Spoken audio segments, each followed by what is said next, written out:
श्री स्वामी समर्थ। स्वागत आहे तुमचं माझ्या YouTube चॅनल मध्ये। आजचा दिवस तुम्हाला खूप छान सुख समाधानाचा जाओ ही स्वामींच्या चरणी प्रार्थना करते आणि आज या नवीन व्हिडिओला सुरुवात करते।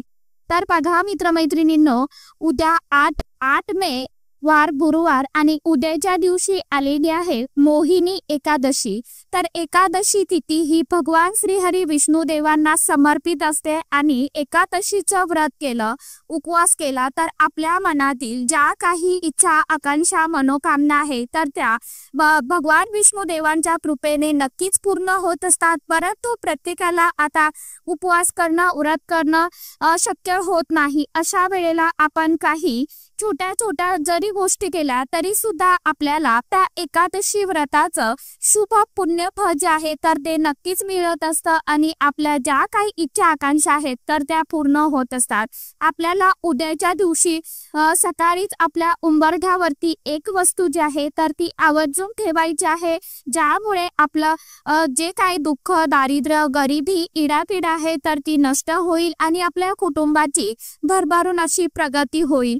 तर अशी कोणती वस्तू आहे जी आपल्याला उद्या सकाळीच उंबरठ्यावरती ठेवायची आहे आणि ज्यांना उद्या सकाळी ही वस्तू नाही ठेवणं शक्य झालं तर मग त्यांनी कोणत्या वेळेमध्ये ठेवायची आहे तर याविषयीची संपूर्ण माहिती आजच्या या नवीन व्हिडिओमध्ये मी तुमच्या बरोबर शेअर करणार आहे।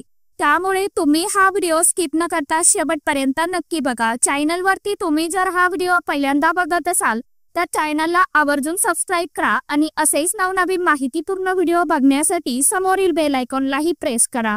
तर बघा मित्रमैत्रिणींनो, या उद्याच्या दिवशी तुम्हाला सकाळी लवकर उठायचं आहे आणि स्नान करायचं आहे। स्नान करताना तुम्हाला उद्याच्या दिवशी आवर्जून अंघोळीच्या पाण्यामध्ये थोडंसं गंगाजल टाकायचं आहे। चिमूटभर हळद जी आहे तर ती उद्या आवर्जून आपल्याला अंघोळीच्या पाण्यामध्ये टाकायची आहे आणि योगायोगाने उद्या गुरुवार देखील आलेला आहे तर आपल्याला चिमूटभर हळद टाकायची आहे। तुमच्याकडे गंगाजल नसेल गुलाबजल असेल तर तुम्ही ते थोडंसं टाकू शकता। यामुळे काय होतं तर आपला गुरुग्रह जो आहे तर तो बळकट होत असतो आणि गुरुग्रह जर चांगला असेल तर आपलं नशीब सुद्धा आपल्याला साथ देऊ लागतं। या कारण चिमूटभर हळद टाकायची आहे। यामुळे काय होतं, गंगाजल टाकलं तरी देखील चालणार आहे। यामुळे काय होत असतं तर पवित्र नदीमध्ये स्नान केल्याचं पुण्य फळ जे आहे तर ते आपल्याला मिळत असतं। हळद टाकल्यामुळे नकारात्मकता जी आहे तर ती देखील नष्ट होते। आंघोळ झाल्यानंतर आपल्याला स्वच्छ वस्त्र परिधान करायचे आहे। यानंतर घराच्या उंबरठ्यावरती आपल्याला एक वस्तू जी आहे तर ती ठेवायची आहे। आपला घराचा उंबरठा हा वास्तुशास्त्रानुसार अतिशय महत्त्वाचा भाग आहे। घराचा उंबरठा हा बाहेरील आणि आतील अशा दोन भागांना जोडत असतो। उंबरठा म्हणजे काय तर उंबरठा म्हणजे मर्यादा। मनुष्य जेव्हा बाहेरील वातावरणातून घरामध्ये येत असतो, प्रवेश करत असतो, तेव्हा हाच उंबरठा जो आहे तर तो त्याला संयम रेषेची मर्यादेची जाणीव करून देत असतो। उंबरठ्याला मर्यादा पुरुषोत्तम असं सुद्धा म्हटलं जातं। उंबरठ्याची पूजा जी स्त्री पुरुष दोघेही सुद्धा करू शकतात। उंबरठ्यामुळेच घराची चौकट पूर्ण होते। नकारात्मक ऊर्जेला सकारात्मक करण्याचे काम हा आपला उंबरठा करत असतो। आपल्या घराचा उंबरठा जो आहे तर तो सकारात्मक असेल तर आपल्या घरामध्ये कधीही वाईट शक्ती वाईट बाधा इडापिडा असेल शत्रुपीडा असेल तर ती प्रवेश करणार नाही। त्याचबरोबर आपल्या कुटुंबामध्ये कुणीही मतभेद निर्माण करू शकत नाही। तर असा हा जो उंबरठा आहे तर त्यावरती आपल्याला एक वस्तू जी आहे तर ती ठेवायची आहे।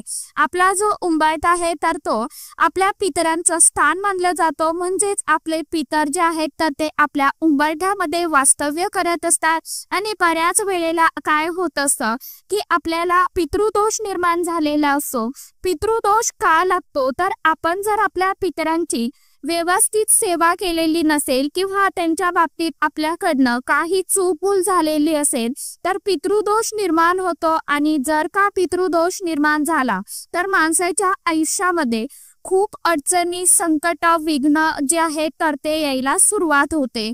घरामध्ये ताणतणाव निर्माण होतात आणि पितृदोष जर असेल तर तुम्ही देवांची कितीही सेवा केली, पूजापाठ केले, तरी सुद्धा काहीही त्याचा जो उपयोग आहे, जो लाभ आहे, तर तो आपल्याला होत नाही. पितृदोषामुळे विवाह लवकर होत नाही किंवा संतती प्राप्ती होत नाही. सततचे आजारपण, उद्योग व्यवसायामध्ये वाढ होत नाही. त्याचप्रमाणे मुलांच्या, आपल्या घरातील सदस्यांच्या प्रगतीमध्ये अडथळे निर्माण होत असतात. आपल्या कुटुंबाची कधीही पितृदोषामुळे प्रगती होत नाही. तर हा पितृदोष जो आहे तर तो नष्ट व्हावा म्हणून आपल्याला काय करायचं आहे, तर उंबरठ्यावरती पाणी शिंपडायचं आहे. ज्यामुळे पाणी, आपले जे पाणी आपण शिंपडतो, तर ते पाणी जे आहे तर ते आपले पितर, पूर्वज जे आहेत तर ते ग्रहण करतात आणि ते तृप्त होत असतात. आपल्याला सुखी संसाराचे आशीर्वाद देत असतात. आणि पितरांचा एकदा का आशीर्वाद जर मिळाला तर आपल्याला कधीही पितृदोषांचा सामना करावा लागत नाही. तर अशा प्रकारे तुम्हाला सकाळी उठल्याबरोबर स्नान झाल्यावरती पहिली गोष्ट ही करायची आहे, म्हणजे आपल्या उंबरठ्यावरती पाणी शिंपडायचं आहे. त्यानंतर आपल्याला थोडीशी हळद घ्यायची आहे. यानंतर त्यामध्ये तुम्हाला थोडंसं, तुमच्याकडे जर गंगाजल असेल तर गंगाजल टाकायचं आहे, गुलाबजल असेल गुलाबजल टाका, किंवा तुम्ही साधं पाणी त्यामध्ये टाकलं तरी देखील चालणार आहे. यानंतर थोडंसं गोमित्र तुम्हाला घ्यायचं आहे आणि हे सर्व, तो कापूर असेल तुमच्याकडे तर कापूर टाका आणि हे तुम्हाला एकत्र मिक्स करायचं आहे आणि हे सर्व मिश्रण आपल्याला एकजीव करून घ्यायचं आहे. गोमूत्र जे आहे तर यामध्ये गंगेचे वास्तव्य असते आणि याला आपण लेपन जे आहे तर ते आपल्याला उंबरठ्याला याचं करायचं आहे, हळदीचं लेपन करायचं आहे. यामुळे काय होणार आहे, तर जी काही बाहेर येणारी नकारात्मक ऊर्जा आहे तर ती घरामध्ये प्रवेश करणार नाही आणि आपल्या उंबरठ्याला हळदीचं लेपन केल्यामुळे ही नकारात्मकता जी आहे तर ती उंबरठ्याच्या बाहेरच राहील. म्हणून ही नकारात्मकता नष्ट होण्यासाठी आपल्याला उद्याच्या दिवशी हळदीचं लेपन जे आहे तर ते करायचं आहे. त्याचबरोबर हळद जी आहे तर ती माता लक्ष्मीला आपल्या घराकडे आकर्षित करत असते.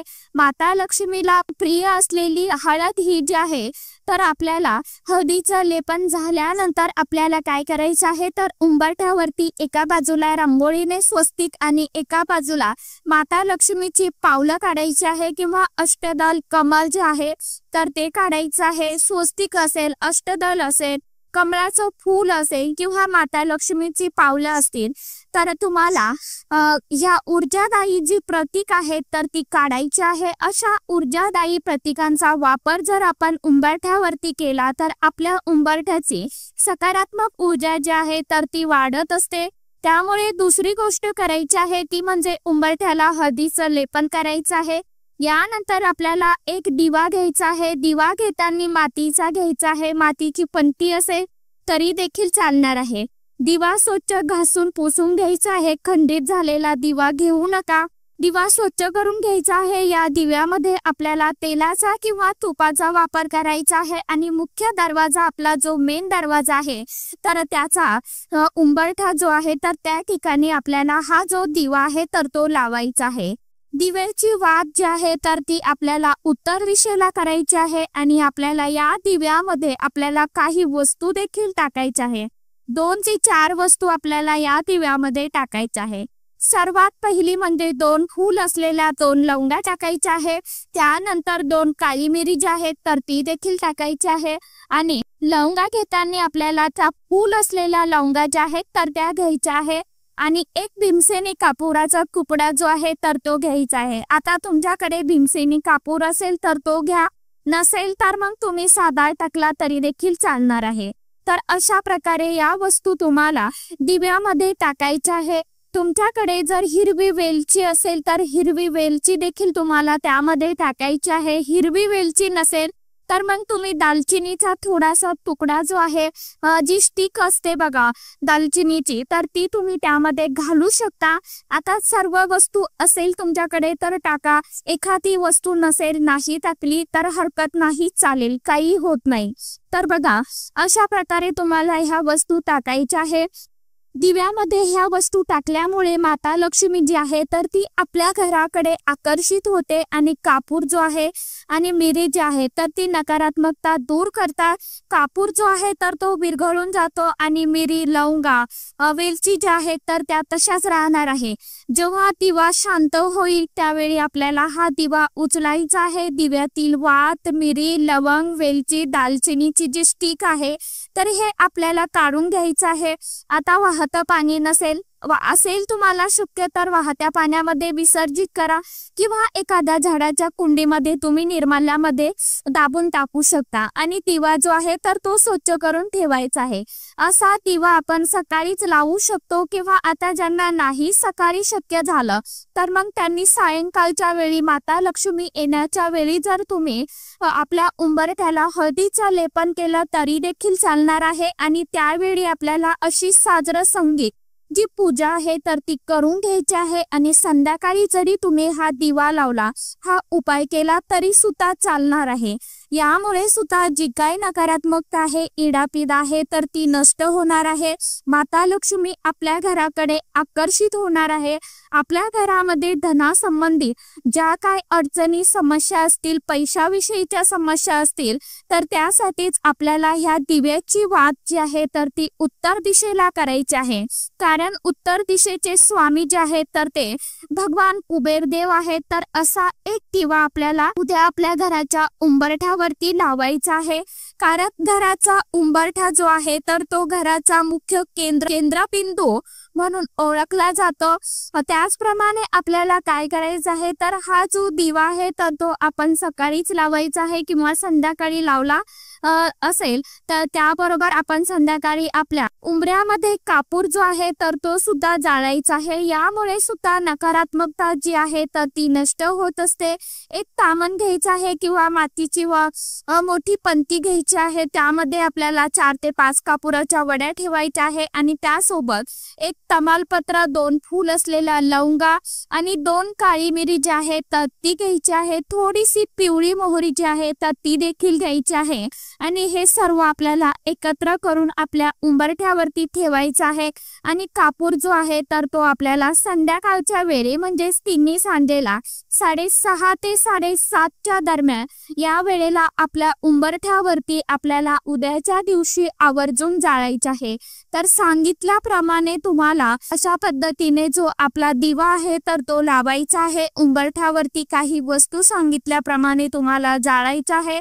तर चला, आजच्या व्हिडिओमध्ये इतकीच माहिती होती। कशी वाटली नक्की सांगा। व्हिडिओ आवडला तर चॅनलला आवर्जून लाईक, शेअर, सबस्क्राईब जरूर करा। परत भेटूया नवीन माहिती सोबत, नवीन व्हिडिओ सोबत। तोपर्यंत सर्व माझ्या YouTube परिवाराला श्री स्वामी समर्थ।